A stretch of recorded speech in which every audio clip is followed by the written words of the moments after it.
45 ವರ್ಷದಿಂದ ಕಾಂಗ್ರೆಸ್ ಪಕ್ಷದ ಸತತವಾಗಿ ಸೇವೆಯನ್ನು ಮಾಡಿಕೊಂಡು ಬಂದಂತಹ ಶಾಂತಿಯ ದೂತ ಎಂಬ ಬಿರುದನ್ನು ಪಡೆದಂತಹ ಸನ್ಮಾನ್ಯ ಶ್ರೀ ಸಲೀಂ ಅಹಮದ್ ಸಾಹೇಬರು ಇವತ್ತು ಅವರಿಗಾಗಿ ಇಲ್ಲಿ ನ್ಯಾಯ ಸಿಗಬೇಕು, ಅವರೇನು ಕಾಂಗ್ರೆಸ್ ಪಕ್ಷಕ್ಕೆ ನಿಷ್ಠಾವಂತರಾಗಿ ಕಾಂಗ್ರೆಸ್ ಪಕ್ಷಕ್ಕೆ ಸೇವೆಯನ್ನು ಸಲ್ಲಿಸಿದ್ದಾರೆ, ಆ ಸೇವೆಗೆ ಅವರಿಗೆ ಸಚಿವ ಸ್ಥಾನ ಸಿಗಬೇಕಂತ ಹೇಳಿ ನಾವು ಬಹಳ ಸಾಂಕೇತಿಕವಾಗಿ ಒಂದು ಶಾಂತ ರೀತಿಯಿಂದ ಈ ಒಂದು ಬಾಬಾ ಸಾಹೇಬ್ ಅಂಬೇಡ್ಕರ್ ಅವರ ಪುತ್ಥಳಿಯ ಹತ್ತಿರ ಇವತ್ತು ಇದು ಒಂದು ಮನವಿ ಕೊಡ್ತಕ್ಕಂಥ ಕಾರ್ಯಕ್ರಮ ಹಾಗೂ ಇದು ಒಂದು ಪ್ರತಿಭಟನೆ ಕಾರ್ಯಕ್ರಮ ಹಮ್ಮಿಕೊಂಡಿದೆ. ಇದು ಕೇವಲ ಸಾಂಕೇತಿಕವಾಗಿ ಕಾರ್ಯಕ್ರಮ ಇದೆ.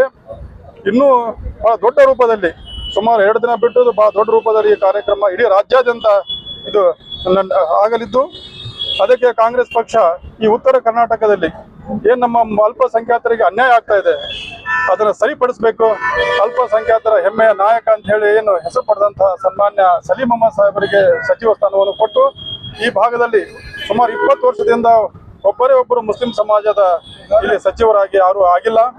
ಈಗ ಒಳ್ಳೆ ಅವಕಾಶ ಇರೋದ್ರಿಂದ ಎಲ್ಲರಿಗೂ ಕೂಡ ತೆಗೆದುಕೊಂಡು ಹೋಗ್ತಕ್ಕಂಥ ಒಂದು ಗುಣ ಹೊಂದಿರುವಂತಹ ಸನ್ಮಾನ್ಯ ಸಲೀಂ ಅಹಮದ್ ಸಾಹೇಬರಿಗೆ ಸಚಿವ ಸ್ಥಾನವನ್ನು ಕೊಟ್ಟು ಕಾಂಗ್ರೆಸ್ ಪಕ್ಷ ಈ ಭಾಗದ ಸೇವೆ ಮಾಡಲಿಕ್ಕೆ ಅನುವು ಮಾಡಿಕೊಡ್ಬೇಕಂತ ನಾವು ಒತ್ತಾಯವನ್ನು ಮಾಡ್ತೀವಿ. ಕರ್ನಾಟಕದ ಅಭಿವೃದ್ಧಿಗೆ ಅವರು ಸಚಿವ ಸ್ಥಾನ ನೀಡಿದರೆ ಒಂದು ಶಕ್ತಿ ಬರ್ತೈತೆ ಅಂತೇಳಿ ನಾನು ನಮ್ಮೆಲ್ಲ ಕಾಂಗ್ರೆಸ್ ಪಕ್ಷದ ಕಾರ್ಯಕರ್ತರ ಪರವಾಗಿ ಹಾಗೂ ಉತ್ತರ ಕರ್ನಾಟಕದ ಸಮಸ್ತ ನಾಗರಿಕರ ಪರವಾಗಿ ನಮ್ಮ ಕಾಂಗ್ರೆಸ್ ಪಕ್ಷದ ವರಿಷ್ಠರಾದ ಡಿ.ಕೆ. ಶಿವಕುಮಾರ್ ಅವರಲ್ಲಿ, ನಮ್ಮ ಕಾಂಗ್ರೆಸ್ ಪಕ್ಷದ ನೂತನ ಅಧ್ಯಕ್ಷರಾಗಿರ್ತಕ್ಕಂಥ ನಮ್ಮ ಹರಿಪ್ರಸಾದ್ ಸಾಹೇಬರಲ್ಲಿ, ಕಾಂಗ್ರೆಸ್ ಪಕ್ಷದ ರಾಷ್ಟ್ರೀಯ ನಾಯಕರಾದ ಮಲ್ಲಿಕಾರ್ಜುನ್ ಖರ್ಗೆ ಸಾಹೇಬರಲ್ಲಿ, ಸುರ್ಜೇವಾಲಾ ಸಾಹೇಬರಲ್ಲಿ, ವೇಣುಗೋಪಾಲ್ ಸಾಹೇಬರಲ್ಲಿ ಮನವಿ ಮಾಡ್ತೇವೆ.